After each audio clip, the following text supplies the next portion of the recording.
Welcome back to Civil Engineering 24/7 YouTube channel. I am Adnan Ahmed, civil engineer and trainee. In today's video session, I will tell you about basic knowledge. आज हम बात करेंगे basic knowledge in civil engineering terminology के अंदर. तो आज की मुख्तसर वीडियो है इस basic knowledge of civil engineering questions पे. नेक्स्ट सेशन में और भी क्वेश्चंस का कंटिन्यूएशन हो जाएगा. इससे आपको होता है कि परफेक्शन से आ जाती है, आपको मालूमात हो जाती है कि कौन से क्वेश्चन कहाँ पूछे जा सकते हैं, इंटरव्यू में हो या फिर कहीं भी साइट पे हो. बेसिक से बेसिक क्वेश्चन सिविल इंजीनियरिंग के रिलेटेड कंस्ट्रक्शन पे आज मैंने सारे क्वेश्चंस लिस्ट आउट करके आपके लिए बना दिए. तो अगर वीडियो को प्लीज जरूर से सब्सक्राइब करना. चलिए जल्दी से बढ़ते हैं वीडियो की तरफ. So guys, first question, bearing capacity of soil should not be less than required design load. अब ये क्वेश्चन में क्या बोल रहा है, बेयरिंग कैपेसिटी. जैसे कि आपने बताया बेयरिंग कैपेसिटी जब बिल्डिंग का कंस्ट्रक्शन हो, सपोज एक बिल्डिंग है तो यहाँ सॉइल है ना, इसमें बेयरिंग कैपेसिटी सॉइल में होती है. बेयरिंग कैपेसिटी वो टेस्ट होता है मॉइस्चर कंटेंट या fluid density test.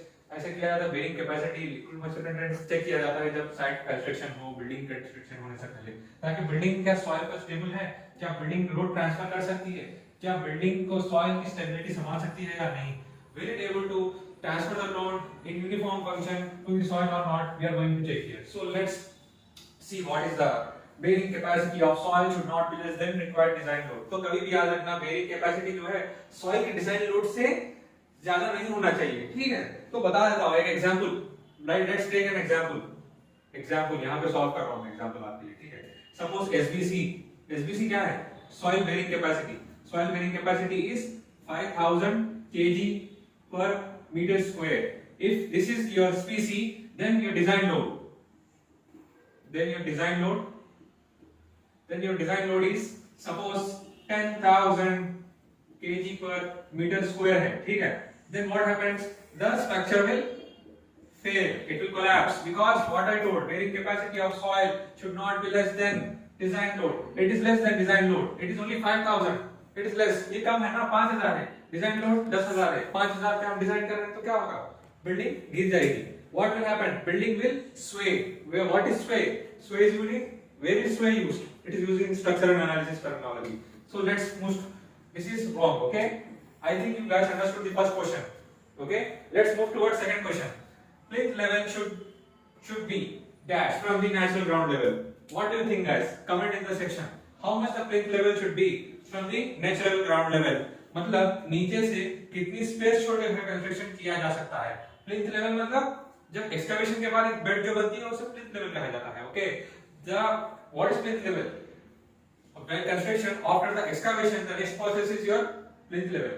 So how much it would be? It would be 60 to 80 meters from the ground level.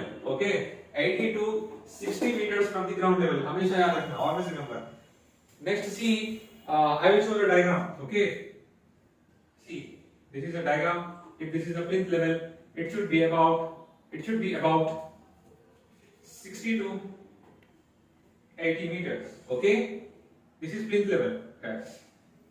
PL level we mentioned in drawings, right? This is plinth level इसे कहा जाता है. तो इसका कितना होना चाहिए ग्राउंड लेवल से 60 to 80 meters. Okay, I hope you are understanding.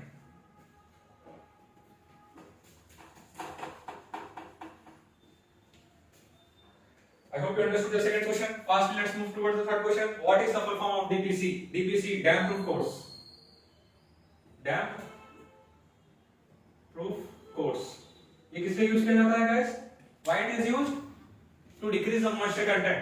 If अगर moisture content है तो उसको कंट्रोल करता है dam proof course. वो हम लोग स्लैब में, रूफिंग में प्रोवाइड करते हैं. ठीक है, dam proof course. Okay. Next, I hope you understood the third question. Let's move towards fourth question.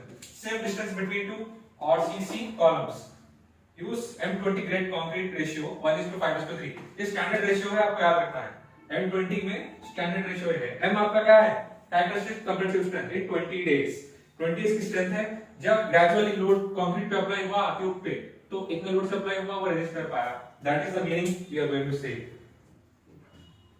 इंशाल्लाह और भी इस पे मैं वीडियो बनाऊंगा ये ग्रेड्स के ऊपर. इंशाल्लाह मैं वीडियो पोस्ट करने वाला कंक्रीट टेक्नोलॉजी पे, शाम में देख लीजिएगा. तो चलिए fastly, what is the safe distance between the two RCC columns? Question pending है गाइस, क्वेश्चन पेंडिंग है. तो कितना होना चाहिए? तो होना चाहिए minimum 5 metre distance, 5 metre distance. ये क्वेश्चन क्या पूछ रहा है, ये दो कॉलम है, This is two columns, okay? This is the two columns. Then how much the safe distance to be provided between them?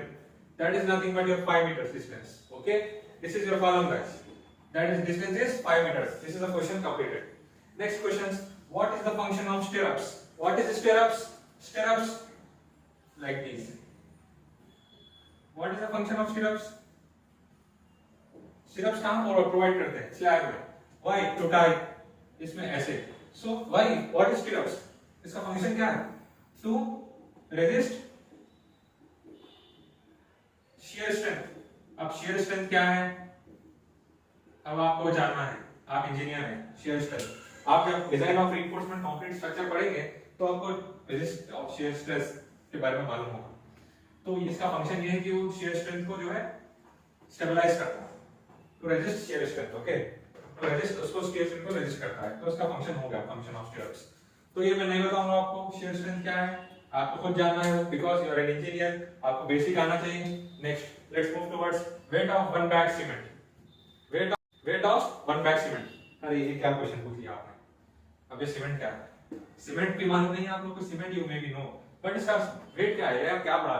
लेकिन इंपॉर्टेंट है इसलिए मैं बोल रहा हूँ. Cement is very important content in construction. तो इसका वेट होता है 50 kg बैग. 50 kg की थैली सीमेंट की होती है. कांस्टेंट वेट इसका होता है. ठीक है. नाउ नेक्स्ट आपको समझ आ गया what is one bag of cement weight? 50 kilo. Let's move towards 7th question. Density of cement. What is density? अरे ये भी हमने अपने कॉलेज में पढ़ा था, हमें याद नहीं आ रहा है. आप लोग सोच रहे होंगे. तो चलिए याद दिला देते हैं. इसका होगा 1400 kg per meter cube. ठीक है. The density of cement is 1400 kg per meter cube. Always remember this. हमेशा से याद रखना. ठीक है. तो चलिए slope of staircase. अब यहाँ बहुत बड़ा सवाल है. slope of staircase. चलिए देखते हैं. ये देखिए, ये आपकी सीढ़ी है. कहने का मतलब सीढ़ियां हैं. ठीक है. ये आपका फ्लैट स्लैब है. Flat slab. ठीक है. तो इसमें आपका स्लोप कितना प्रोवाइड? स्लोप आपका हमेशा से होगा 40 डिग्री. 40 डिग्री. ठीक है. 40 डिग्री आपका स्लोप प्रोवाइड किया जाता है. एक कांस्टेंट है स्लोप ऑफ स्टेयरकेस में. ठीक है. आपको स्लोप ऑफ स्टेयरकेस रखना ही स्लोप प्रोवाइड करना है ऑलवेज से. ठीक है. 40 degree.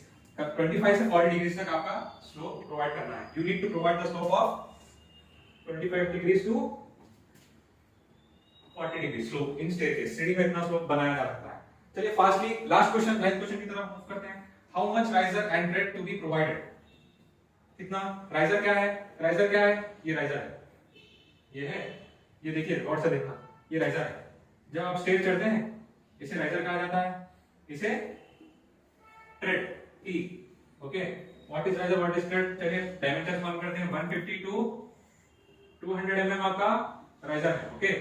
This much you need to provide in the dimensions. Let's see what is your tread. It is 250 to 300 mm.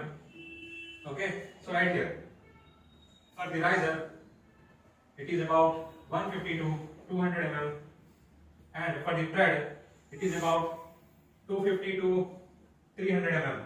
Okay, this is your question. Next, move toward the next session of questions. Okay.